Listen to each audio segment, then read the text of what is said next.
परमपूज्य राष्ट्रसंत डॉक्टर शिवलिंग शिवाचार्य महाराज यांच्या समाधीसमोर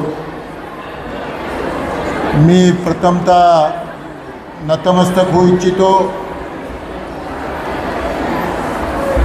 आणि या गुरुपौर्णिमेच्या निमित्तानं आपल्या सर्वांना माझ्या वतीनं, आमच्या सर्व मित्रांच्या वतीनं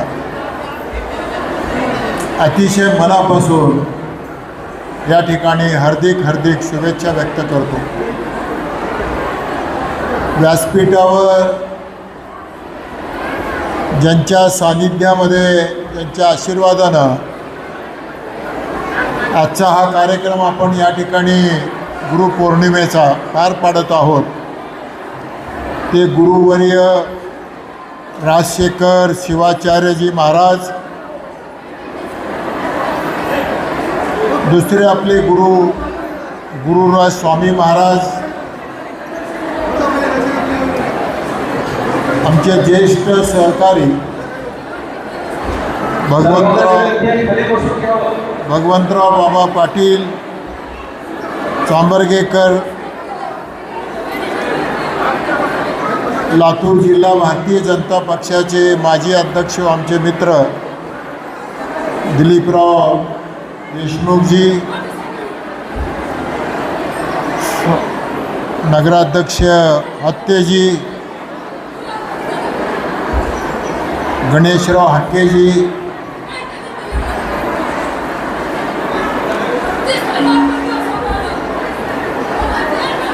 प्रताप पाटीलजी, ओमप्रकाश पुणेजी, अयोध्याताई केंद्रे, राजकुमार मजगे, सज्जन लोणाळेजी, आमचे जिल्हा परिषदेचे माजी सदस्य आमचे मित्र गुटे साहेब,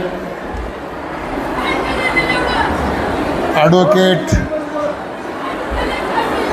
व इतर सर्व आमचे सहकारी, सर्व मान्यवर मंडळी, आजच्या या कार्यक्रमाला उपस्थित राहिलेले आमचे सर्व सहकारी मित्र, मी प्रथमतः खरं म्हणजे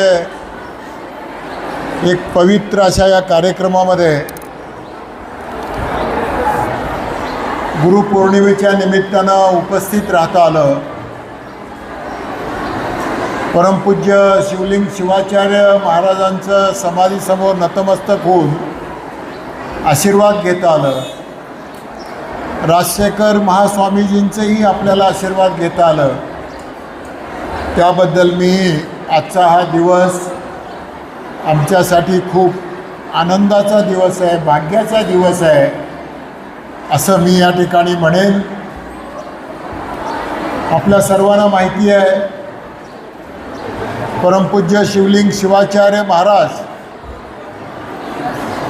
हे आपल्यासाठी एक फार मोठी देणगी होती. त्यांनी या संपूर्ण महाराष्ट्रातच नव्हे, संपूर्ण देशामध्ये एक अध्यात्माबद्दल खूप मोठं मार्गदर्शन या संपूर्ण देशामध्ये त्यांनी सातत्यानं दिलेलं आहे. आणि महाराजांचं विशेष म्हणजे अशा या युगामध्ये, विज्ञानाच्या युगामध्ये अध्यात्माची आणि विज्ञान याचं सांगड घालून महाराष्ट्र, संपूर्ण देश, त्या देशाला, महाराष्ट्र राज्याला, आपल्या सर्वांना कसं एक प्रकारचं सुख मिळेल, समाधान मिळेल, आपला शिष्य कसं सुखासमाधानानं जगेल या संबंधीचा प्रयत्न, या संबंधीचं मार्गदर्शन, आशीर्वचन ते आपल्याला सातत्यानं देत राहील. आणि म्हणून त्यांनी या संपूर्ण देशामध्ये एक राष्ट्रसंत म्हणून त्यांनी कीर्ती मिळवली. हे आपल्यासाठी एक फार मोठं भूषण आहे. आणि महाराजांच्या आशीर्वादानं आपण पाहतोय की अनेक वेळा आम्ही त्यांना आम्हाला भेटता आलं, बोलता आलं, त्यांचा आशीर्वाद घेता आलं. भागवतराव पाटील उपस्थित आहेत, त्यांच्यासोबत अनेक वेळा आम्हाला महाराजांच्या बरोबर चर्चा करता आलं. महाराजांना आम्ही एकदा निमंत्रण देऊन मुरुमला सुद्धा आम्ही घरी बोलावलो होतो. आणि म्हणून महाराजांचं आपल्या सर्वांच्या वरती एक खूप मोठं प्रेम होतं. आणि म्हणून महाराजांचं आपण आयुष्यभर सेवा करत राहिलो. याही पुढील काळामध्ये त्यांनी जो दिलेला आपल्याला विचार आहे तो विचार जोपासणं, वाढवणं, त्या विचाराला समर्थन देणं, मला वाटतं आपल्या या देशाला, राज्याला हे अतिशय महत्त्वाची आणि ती काळाची गरज आहे असंही म्हणलं तरी वावगं होणार नाही. आणि म्हणून आजच्या या दिनी विशेष करून गुरुपौर्णिमेच्या निमित्तानं गुरूंनी दिलेला जो आपल्याला उपदेश आहे, त्यांचा जो विचार आहे, त्यांनी जो दिलेला आशीर्वाद आहे, ते याही पुढील काळामध्ये आपण त्याला जोपासूया, वाढवूया, त्याला समर्थन देऊया. आणि या पुढच्या काळामध्ये सुद्धा या भक्तिस्थळाची जेवढी सेवा आपल्याला करता येईल तेवढा करण्याचा प्रयत्न आपण सर्वांनी मिळून करत राहूया, हेच या निमित्तानं मी आपल्याला ठिकाणी सांगतो. आणि या पुढील काळामध्ये आपले गुरु राजशेखर स्वामीजी, खरं म्हणजे आपल्याला त्यांच्यामध्ये अनेक गोष्टी आपल्याला पाहायला मिळतात. त्यांच्यामध्ये आपण परमपूज्य डॉक्टर शिवलिंग शिवाचार्य महाराजांना आपण पाहूया. आणि म्हणून पुढे भविष्यामध्ये अनेक पिढ्याला राजशेखर महास्वामीजींचं सुद्धा आशीर्वचन या ठिकाणी मिळणार आहे. कारण त्यांनासुद्धा शिवलिंग शिवाचार्य महाराजांच्या रूपानं एक मोठा आशीर्वाद त्यांना या ठिकाणी लाभलेला आहे. आणि म्हणून मला खात्री आहे की त्यांचा जो विचार होता तो विचार राजशेखर महास्वामीजीसुद्धा पुढे घेऊन चालून त्यांचा वारसा चालवल्याशिवाय ते राहणार नाहीत.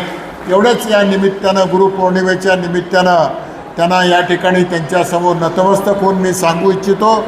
परत एकदा आपल्या सर्वांना अतिशय मनापासून शुभेच्छा व्यक्त करून, आणि या स्थळाचं भक्तिस्थळ म्हणजे आपल्या सर्वांच्यासाठी एक प्रेरणास्थळ आहे, हे एक ऊर्जाचं ठिकाण आहे. आणि म्हणून आमदार या नात्यानं या भक्तिस्थळाचं पूर्णपणानं सेवा करण्याचं अभिवचन आजच्या या निमित्तानं मी आपल्याला ठिकाणी देऊ इच्छितो. वेळोवेळी आम्ही या ठिकाणी येत राहू, आम्ही आपलं दर्शन घेत राहू, महाराजांचं, आपल्या सर्वांचं मार्गदर्शन आम्ही घेत राहू. कारण आम्ही सगळे मित्र, आज या ठिकाणी आलेले सगळे मित्रांचं लक्ष या भक्तिस्थळाकडं आहे. आणि एक आम्ही वेगळ्या आदरानं या भक्तिस्थळाकडं पाहतो.